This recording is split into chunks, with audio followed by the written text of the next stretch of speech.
Hello, welcome to Rutland in the middle of the UK and Rosie's Preserving School. And today we're going to be making one of my favourite things to make, which is a courgette and mint. I call it a relish sometimes I call it a pickle. I'm not really sure what it can be defined as, but it's more of a pickle on that side really. And it's great throughout the summer if you've got masses of courgettes, which most people, me included, you think one plant will be plenty, and you end up planting about 6, and then you've got courgettes everywhere, and they're a bit like avocados, aren't they? They need something else to give them some flavour. So I make a lot of ratatouille, that kind of thing, and I make this pickle as well, which is a very good way of using them, or even getting them specially to make if it's a thing that you think that you will like. What I want to explore this evening is not so much sort of historical or traditions and all that kind of thing. We're at the point now, about halfway through the year, where you've learned several techniques, and this is a very good illustration of putting those techniques to good use, because this is a recipe I devised myself, and it sort of highlights how you examine what you have, you examine what you want to use it for, and you use the things you like, and you use the techniques that you know, and it all comes together in something that now has become a very standard recipe in my repertoire, and also on my site. Loads and loads of people have made it and love it, and it's one of those happy things that all came together beautifully. And so I'll take you through step by step as to why and how it happened. As I hinted last week, Trev and I got married many years ago now. Here we are on our wedding day. And at the time, we lived in a local village to where I am now, right in the centre of the village. And we were going to have a non-traditional wedding. We got married in the local church because it was kind of the centre of the community. We had lots and lots of friends and people we knew in the village, and we wanted as many people to share in our day as possible. So it wasn't a grand wedding with, loads of money thrown at it, but it was one of the best days of my life, really, for all that it encompassed. And at that time, I was a member of the Women's Institute, and my Women's Institute friends were all coming to the wedding. I think we had 150 people sat down in the village hall. We had no gifts. We said, no gifts, we don't want gifts. We've got 2 houses. Well, we'd already combined 2 households, but we had plenty of stuff. We didn't need anything else. So I said, bring your own wine for the wedding, because that would have been a huge expense for us. And so people brought bottles of everything, and we provided the food. The WI were going to serve the food, and I wanted to keep it simple. They offered to make some things, so half of them made salads, all different sorts of salads, and half of them did puddings, and I stipulated strawberries and chocolate, so they could make whatever they liked. Some made just strawberries, which is fine, just prepared them, and there were elaborate puddings and pavlovas, and then there were chocolate puddings like you've never seen, and they served that up. And to go with it, we had a lamb roast. Apologies to vegetarians and vegans, but we didn't want a hog roast, we went for a lamb roast. But immediately trying to marry hot roast lamb with salad and hot new potatoes is quite a tricky marriage because you can't really have creamy based dressings and mayonnaise and all that sort of thing on hot roast meat. But neither did I want just straightforward mint sauce, which wouldn't really go with salads. So I devised this relish that would kind of go between the two, which incorporated the mint, used a whole load of courgettes. We got married in September, so it was entirely seasonal, which is something to bear in mind when you're devising a recipe. You know, don't start out with a shopping list that you go and try and find, accumulate the ingredients which you then try and use, and it's much more cost effective, to be fair. And the end result was this relish. I don't know if I've got it here, I showed you last week. Oh, that's a good start. That's what we're aiming to make. And I did exactly this. I put it in quite big jars so that the girls, my WI friends, just put it into dishes. We had all, we raided the charity shops and bought not cut glass, but you know, the molded glass dishes and jugs and all things like that. And the tables looked lovely. They were all very sort of homespun, vintage looking. And we had little dishes of the relish, and it was such a hit that actually people were saying, have you got any more relish? They'd eaten it all, and in the end they were just eating it out of the jars. The girls brought the jars out and I handed them round, and spoons, and they were just eating it out of the jar. So it caused a bit of a, you know, it was a bit of fun, and I've been asked many times for the recipe and everything since then. So this is what we're going to make, and because, as I've explained what I was trying to do, which is to marry it with roast meat, salad, potatoes, and it needed something that would go with everything. So when you're looking at devising recipes, seasonal ingredients that are plentiful and cheap, or if not cheap, then easily obtained. There's nothing like the hard work of trying to get ingredients which aren't in season, or you know, you've got to travel miles to find and everything. There's no joy in it. The fun is in making something delicious out of what's to hand. So seasonal, reasonably priced or homegrown or locally grown ingredients, and then look at what you want to achieve with that particular preserve. Now, it might be that you just want to put it in jars and put it in the cupboard for the winter, and that's fine. I had an overlay of a situation that I was trying to accommodate.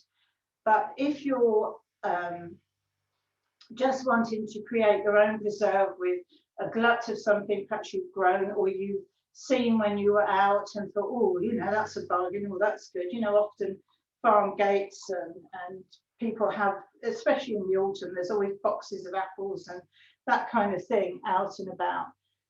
You know, look at them imaginatively and look at the things above all that you like. As I've said before, all the way through, there is absolutely no point preserving things which you don't like, because you won't eat them. The only point to doing it is to give them away to other people instead of them giving them the things that you like.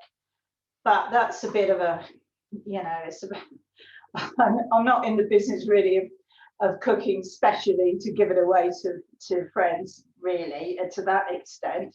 I mean, okay, if you've got something that happens that you don't like, well, maybe, but I wouldn't really do it specially. So I had the courgettes, and we're going back to the principles of preserving now. And the first thing that I thought about was how I was going to make this.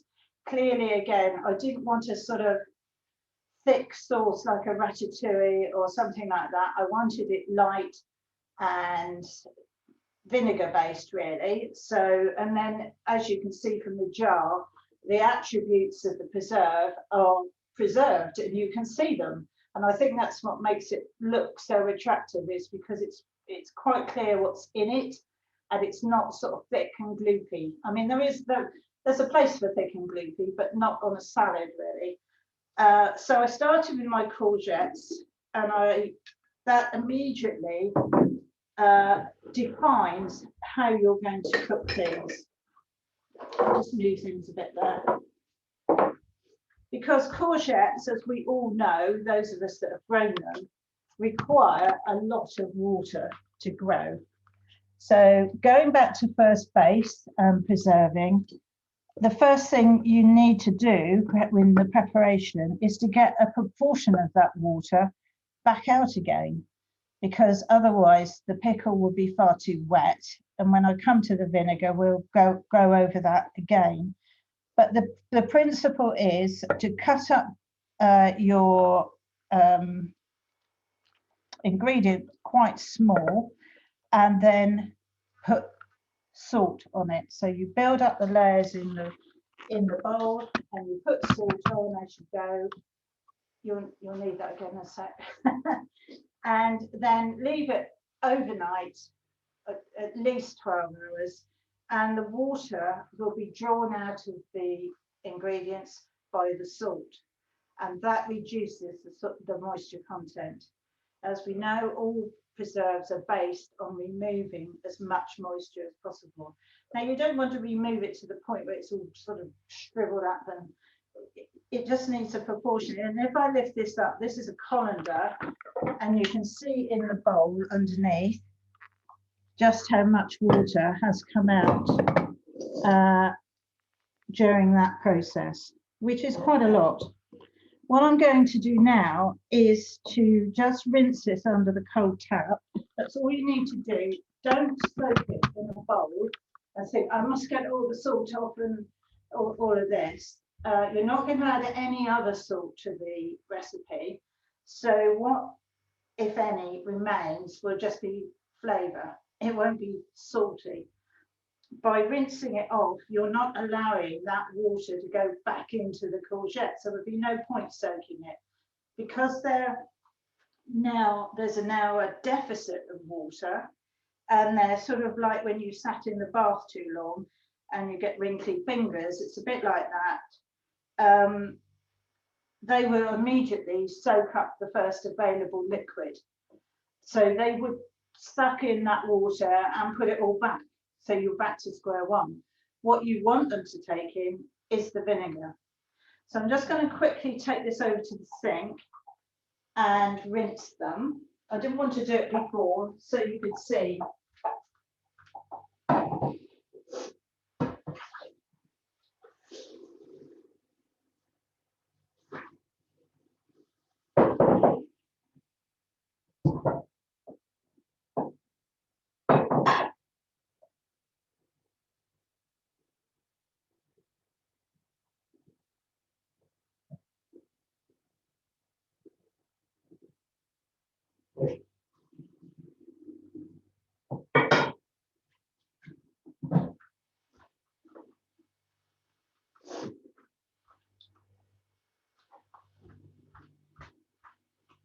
As you rinse them, just stir them around with your hand a bit, and that will speed it up. And you don't want to leave them in water at all. You do that under a running tap, and you can see for a minute or two. And then they'll be ready to be cooked. Now that is the principle, whether you're doing pickled onions, which aren't going to be cooked, dill pickles, where you tend to put the cucumbers, the little gherkins, into a hot liquid. It's the same principle. Take as much liquid out as you can. If you're not sure whether you should do it or not, then err on the side of doing it. And we'll go on to the vinegar in a minute, and that will give you the information as to why you need to do that. But for the moment, I'm just going to check the order. I know I've devised the recipe, but I do a lot of these things and I can never remember the orders of everything. So everything goes in except the mint. So I'm going to put this into my pan, so I can get the bowl out of the way. And There you go in there.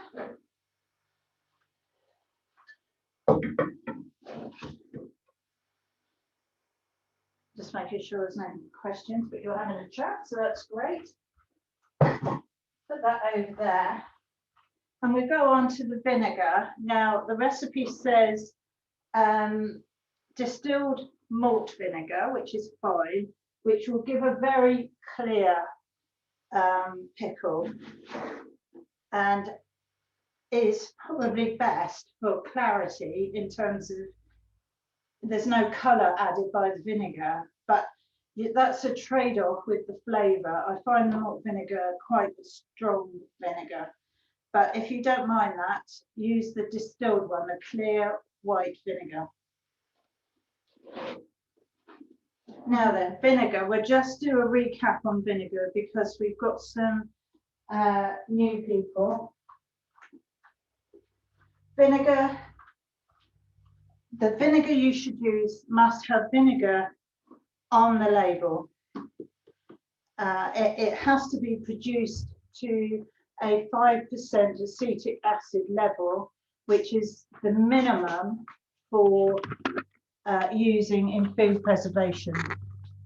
Some of them can have a higher acetic acid level, that's fine, but it must be at least 5%.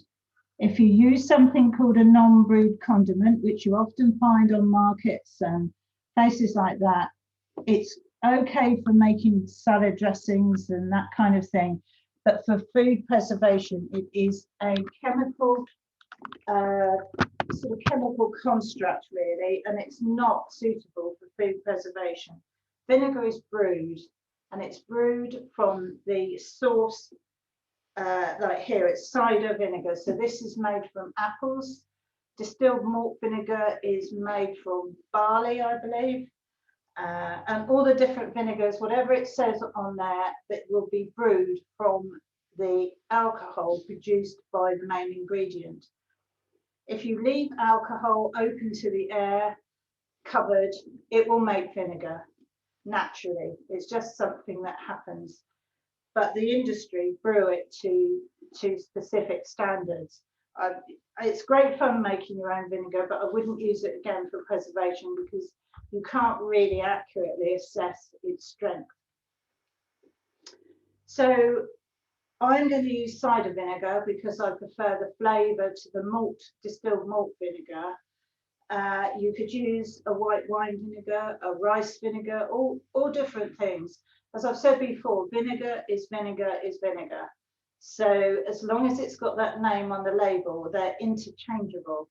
And you should try and match your vinegar to your ingredients as much as possible to extract the best possible flavour out of things. You don't want your vinegar fighting with your main ingredients. You want to enhance it and support the main ingredients and still preserve them. So you can get a variety of vinegars now, as you know, and routinely in supermarkets. Well, I don't know about the UK at the moment, but normally speaking, there's a great variety to choose from, and you can choose them accordingly. And as we've seen along the ways last year, and I think early this year, you can make your own flavoured vinegars. So in that case, match your flavouring to the vinegar. So again, they're not fighting each other. It's a great subject and an interesting one to research and explore. Now, the amount of vinegar in the recipe is 300 ml, I believe, yes. So one thing I learnt the other day, let me just see, you can barely see things on these jugs, 300's there. Right, if for years and years and years, I've poured vinegar out like that, and you know what happens, it sort of comes out and it splashes everywhere. And somebody on a course said, no, you turn it sideways and pour it sideways. And then it comes out perfectly well behaved and controllable and goes like a dream. And I thought, all these years, and as I keep saying, you're never too old to learn. So that is going to go in with the courgettes. and they will start to take up the vinegar. I'm going to chop up my green beans. This is another thing that is plentiful at the time I was making the recipe for our wedding. They're not grown yet in my garden. They're in flower, but the beans haven't grown yet. So what I need to do is just take off the ends. It's 200 grams of beans. None of it is crucial. If you haven't got quite 200, it doesn't matter. If you've got a few more and you want to put them in, do that. And then just chop them into about 1 centimetre lengths. Mainly it's to make sure everything's more or less the same size so that it goes in the jar nicely and there isn't one thing sort of dominating everything. I should have done a few of these before, but you can see the ingredients at the time of year I was devising it were plentiful and they go well together. The beans give a bit of crunch to the pickle as long as you don't cook it too long, which a lot of people like, you know, as you get with piccalilli and things like that, where they also play a part. And I found a quick way of chopping these evenly, but I expect I'll learn that one of these days. Take the ends off.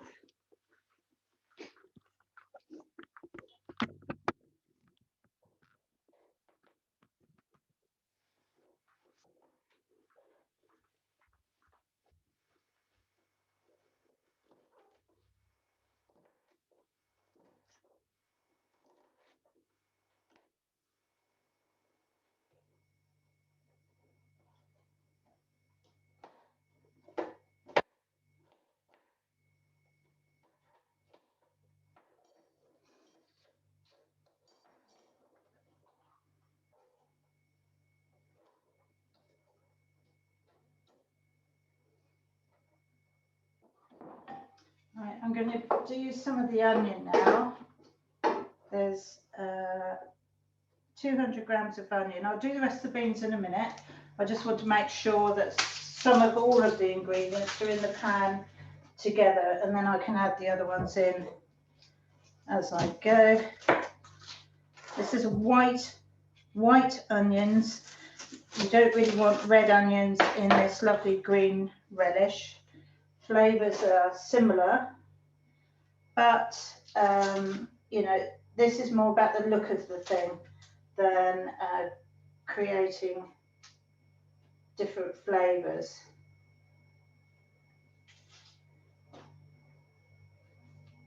Oh.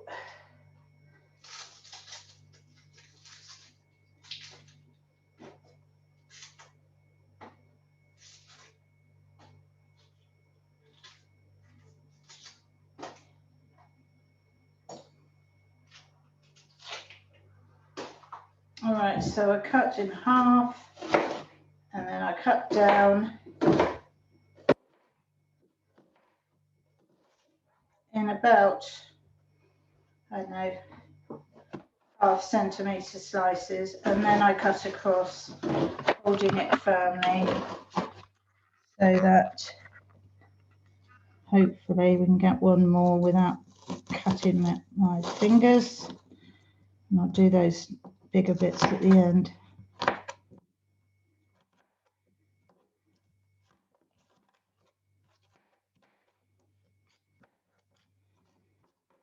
That's it.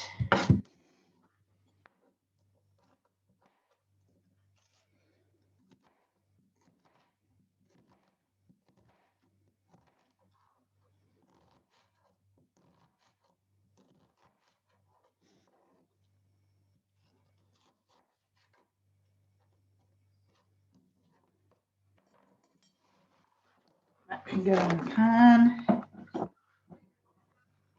Doesn't need any further seasoning because the courgettes will have residual salt, which will. Yeah, it's plugged in. I only had it on 3 because I didn't want it to start cooking too madly. till I've got all the ingredients in. Let's do some few more beans. And then when I was thinking about the spices and so on for this, it didn't seem appropriate to have actual spice as such in any kind of mad way, because all of the spices I really love are winter spices like cloves and allspice and things like that, which aren't appropriate at all for a summer relish. So it came down to, I wanted to give it a bit of a little bit of heat, but I didn't want chilies in it because a lot of people don't like chili. Not so many as it used to be, but I wanted to avoid garlic and chili, but I did want a little bit of heat. So I'm going to put some ground ginger in. But if you wanted to, you could use chili in it. I think green chilies would be appropriate because of the sort of general greenness of it. So that's the beans done, and they go in.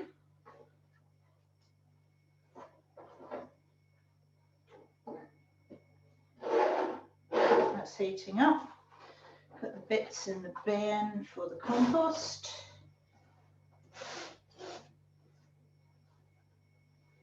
It's funny, my chickens have things they will eat and things they won't. Well, I suppose I'm the same really. And bits of beans are not something they'll eat, which is a shame, because I, generally speaking, have quite a lot of them. Anyway, let's take the onion off. So it came down to using some ginger, but not too madly.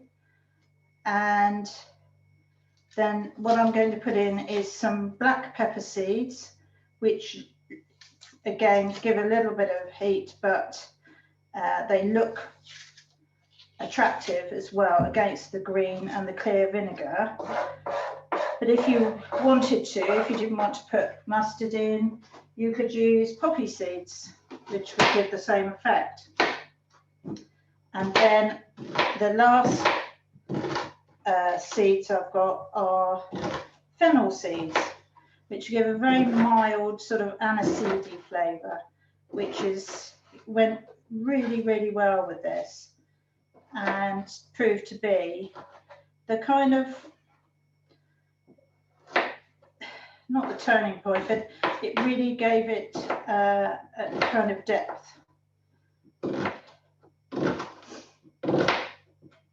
We've got all the windows out and upstairs, and now the fly's got in and he's looking all around, which is great fun.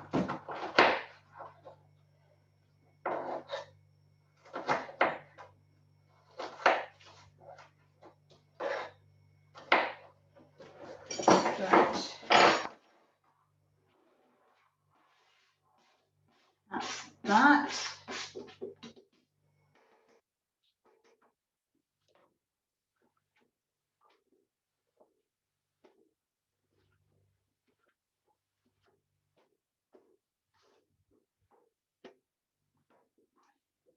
For the black pepper, black mustard seed, a couple of teaspoons of that going in.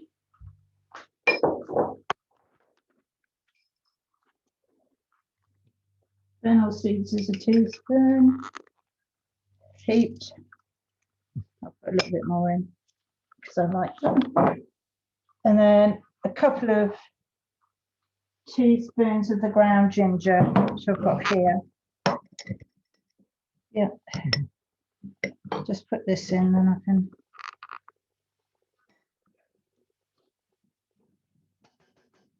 It's starting to bubble up now. We're just going to cook it for about 15 minutes together to sort of soften the vegetables a little bit and start to develop the flavours.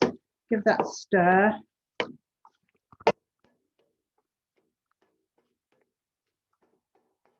And with all of these things, if you feel you need more or less vinegar, well, if you feel you need more vinegar, it's quite all right to add more if it looks a bit sort of dry. But a good idea not to do it all at the beginning.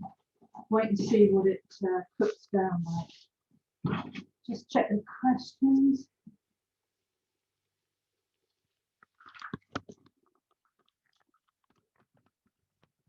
Yeah, Rachel's asking about the chilies. I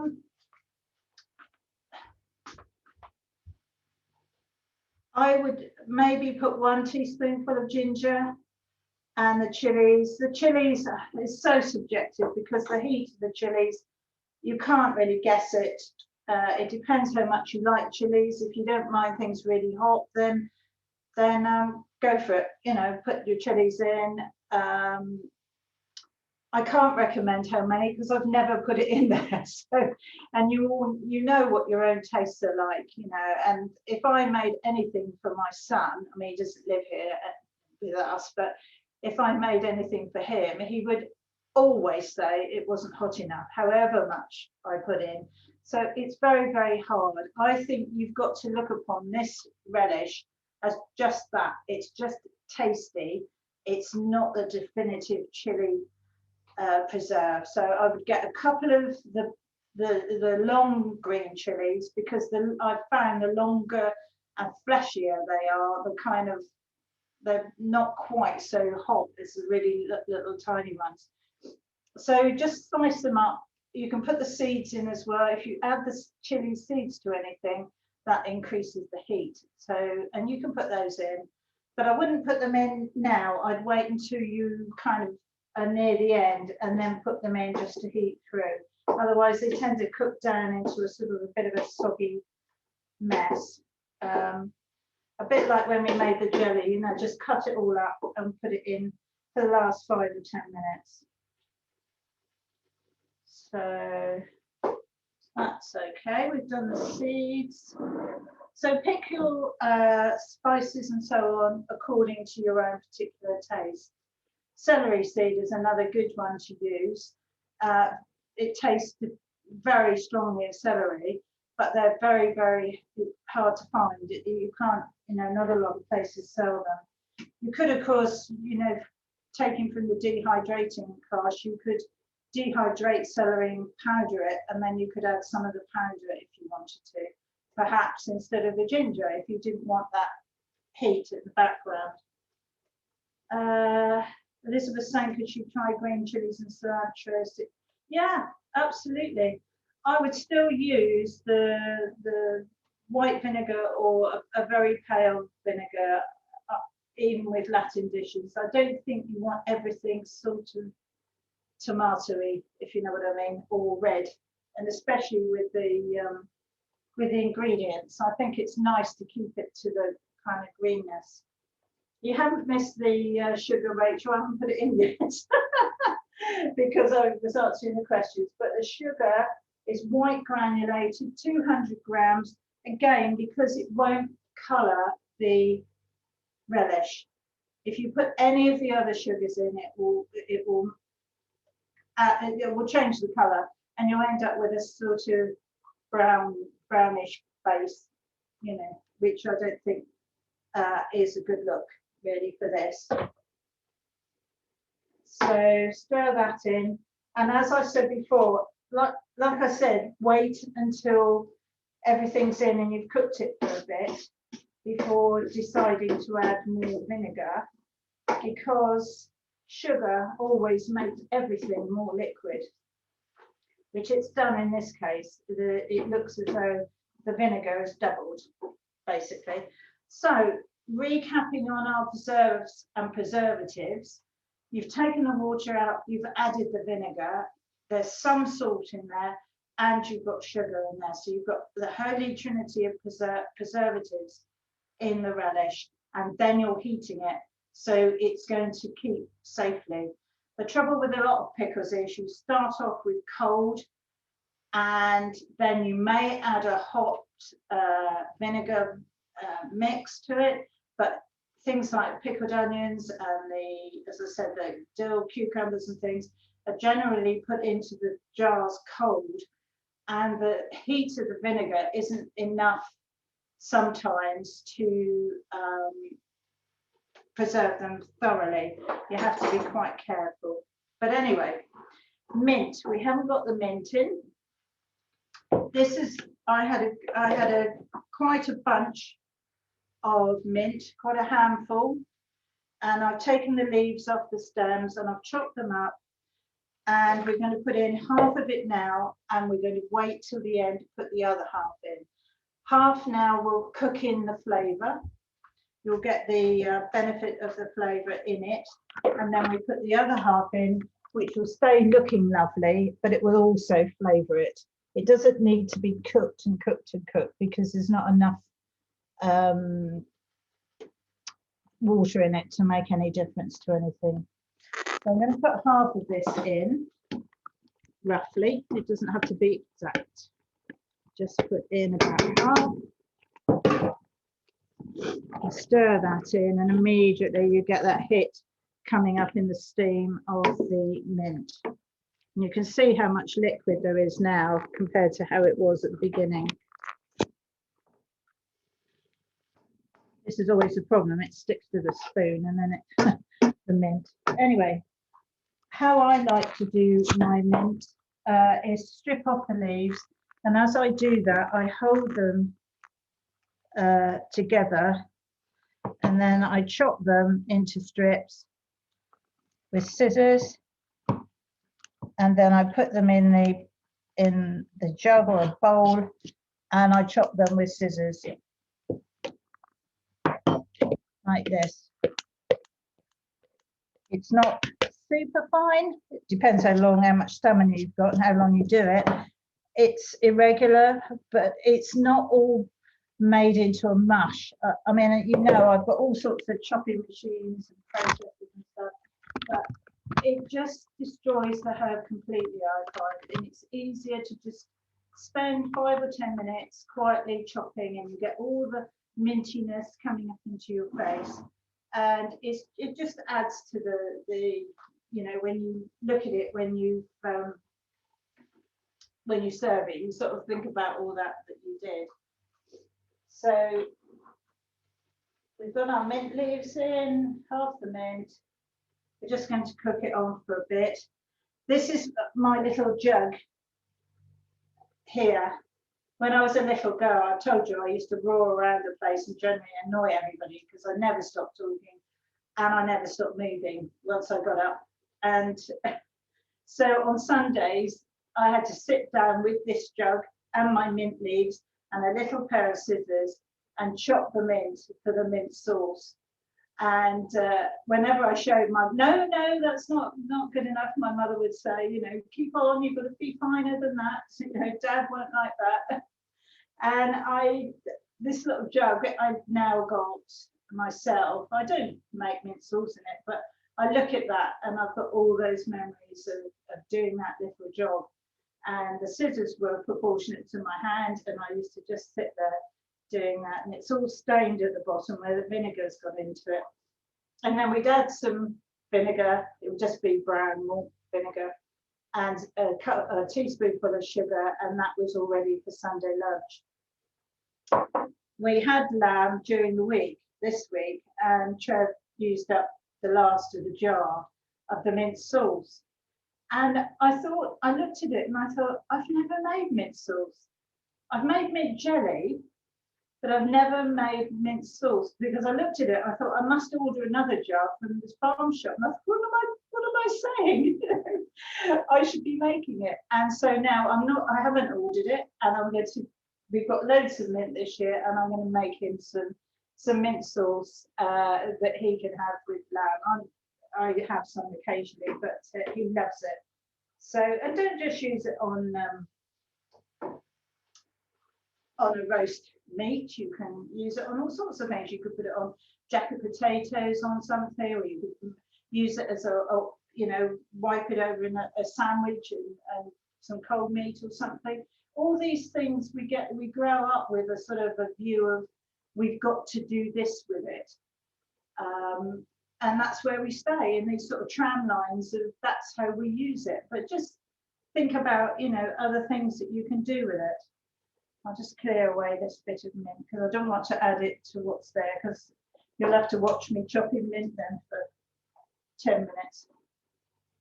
But, it's funny where our chickens are. I've got, you know, you're supposed to plant mint in a bucket or restrict it because it grows madly. It's the only thing that I can grow where my chickens are in their little garden, because they don't like it. So everything else you grow, they would eat, but they don't like the mint. But when I was picking it tonight and cutting it off, I mean, it's much, much taller than them. So I mean, it's not that they've interfered with it. And they were both coming round sort of, what are you doing? You know, what do you want that for? And it was so comical because I thought, you don't like it. There's no good thinking I'm going to feed it to you. I'll clear the decks a bit.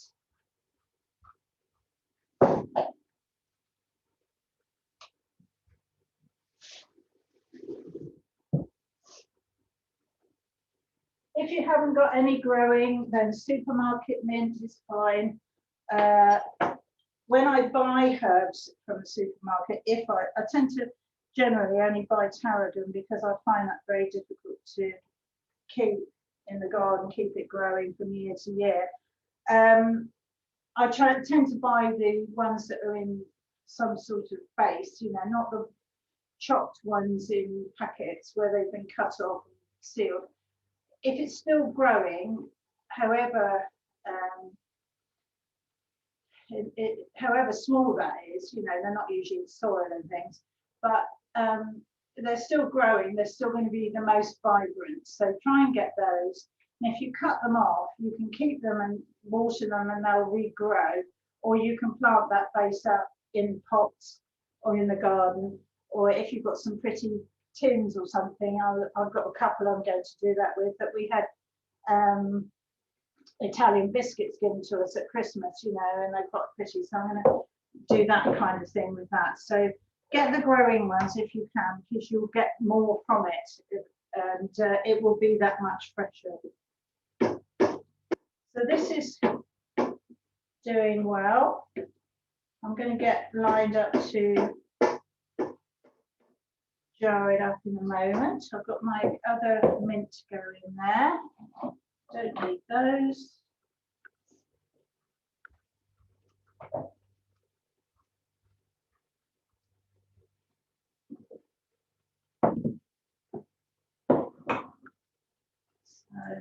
So, big jars again. I meant to bring some cone jam jars home from work, but I forgot.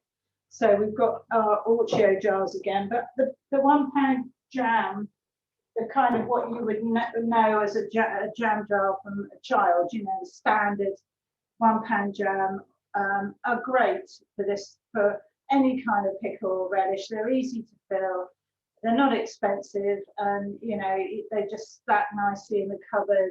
These are a bit mad because, you know, there's lots of wasted space, but it does look pretty when it's done. But for everyday use, just get a £1 box of £1 jam or something, or collect them from other things that you maybe have given to you or bought. You know, it's they're absolutely fine. So what we need to do now is take it off the heat. It needs about 15 minutes to soften at the beginning, and then put the sugar in, and then give it about another 15 to 20 minutes. If you cook it too long, it sort of ends up a bit grey. You want to keep as much of the colour as you can and not cook it to death. There we are. And now I'm going to put the rest of the mint in. Now it's off the heat. So as much as you can. It's a bit annoying because it tends to stick to everything, especially in the steam.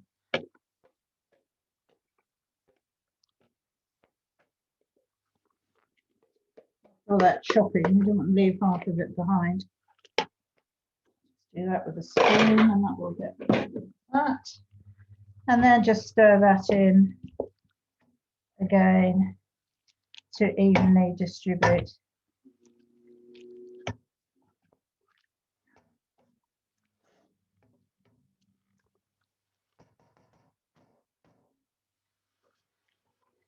Quite a bit on the spoon.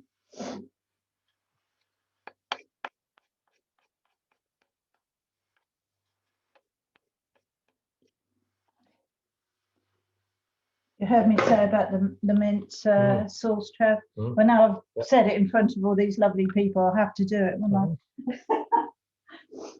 No escape. Oh, I'll get the centre. Oh.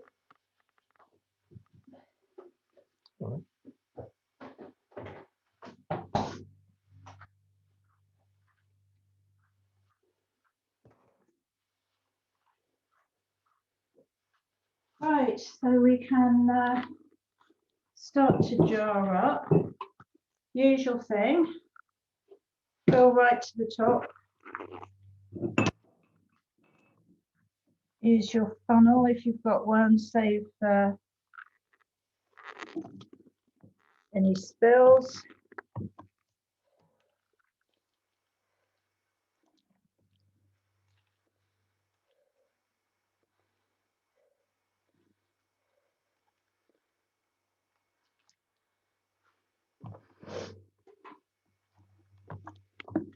Takes a bit longer to fill because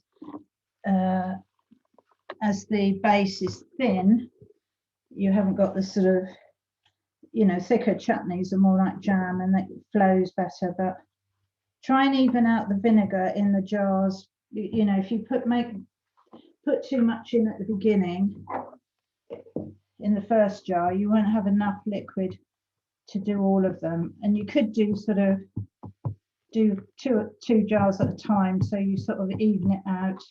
And you've got to push in the ingredients a bit.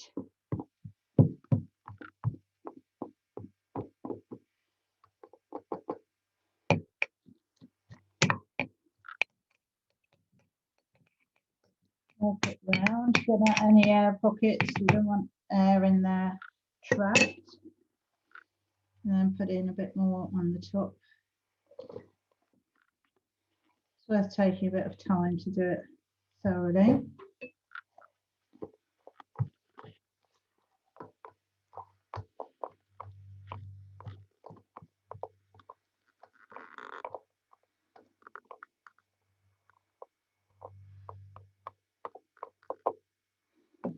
Right, now I don't want any more liquid in there. I am going to put a bit more of the ingredients, the vegetables. Fill it right to the top, as with everything that we do.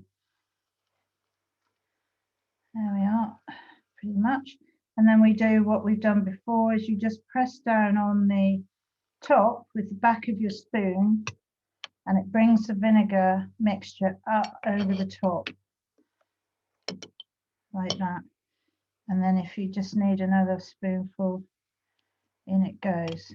You can see all the bits of mint, the seeds, and everything clinging to the ingredients, so that the flavour is spread out between the whole jar. And as with this, you need to keep them covered at the top, as we saw with the apricots. If anything is proud of the top, then it's going to dry out. So put the lid on tight and then leave it to seal.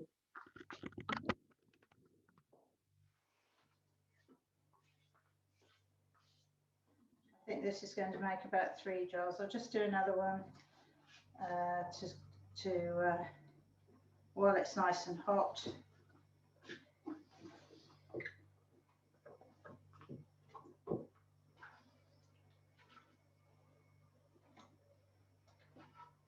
And that back of the spoon thing is a good tip for anything, whether it's fruits and alcohol, whether it's this kind of thing.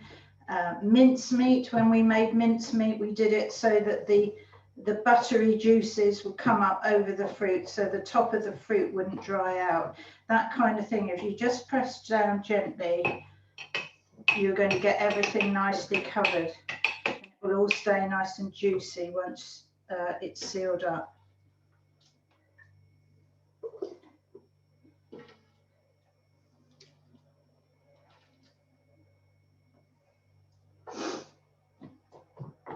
these are very big jars. These are 780 mils, so sorry, 720 mils. So it's only going to make, well, 2 of them and a bit.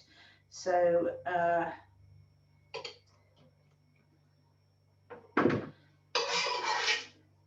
which is equivalent to what I've put on your recipe sheet. The different size jars.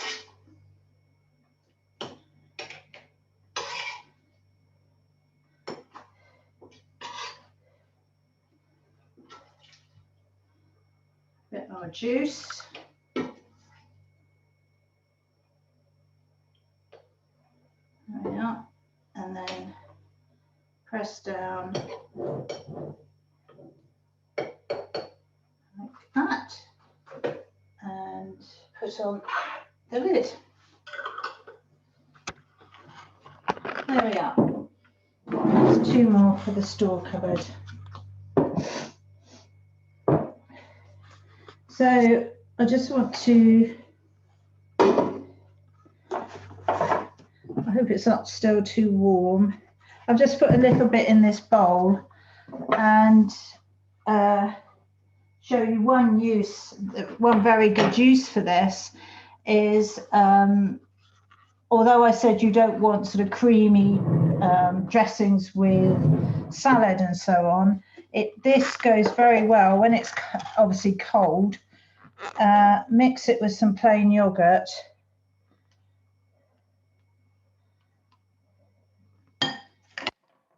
And it makes a lovely, like a cucumber writer for curry. So you could just mix that together. It's not cucumber, obviously, but it's got the mint, it's got the beans, it's sort of nice and crunchy, and you can have that as one of the toppings on to go with a curry, which is very nice, especially if it's a lamb curry. It would be very, very nice, but we had it with any sort of curry really, or vegetable curry, it would be nice. But that's just one very quick way of using it, not as a relish in its own right, but mixed with other ingredients for another purpose. And that's what I'm saying. Don't sort of stick to, oh, that's that, so I've got to use it for a particular purpose. Use some imagination and think, I know what would be lovely with that. And you can, you know, experiment. You'll find things you like and some things you don't like quite so much, but that's the excitement of it all. So I hope come the courgette glut, you'll remember this and make some and enjoy it, because the courgettes and beans will be there at the same time. So that's you know, excellent. Next week we will be making my chili sauce.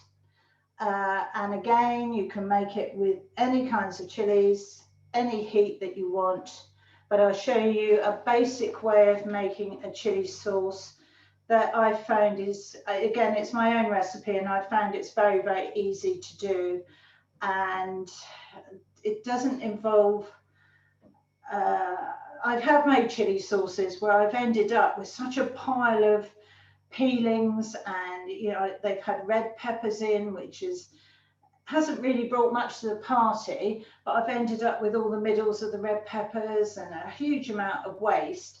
So I devised this recipe because at the end of the day, for people like my son, it doesn't matter how the sauce is delivered, it's the chili that's important. And I think the way I make it, it actually gives a great base for the flavour of the chili. And whether you grow your own or whether you've got a farmer's market near you or you buy them in the supermarket, it doesn't matter. I'm not the ingredients police, you know, you can use whatever you've got wherever you get it from. But this is a great way of making a chili sauce really easily. So we'll do that next week, and I hope you have a good week, and I hope you try out the courgette and mint relish.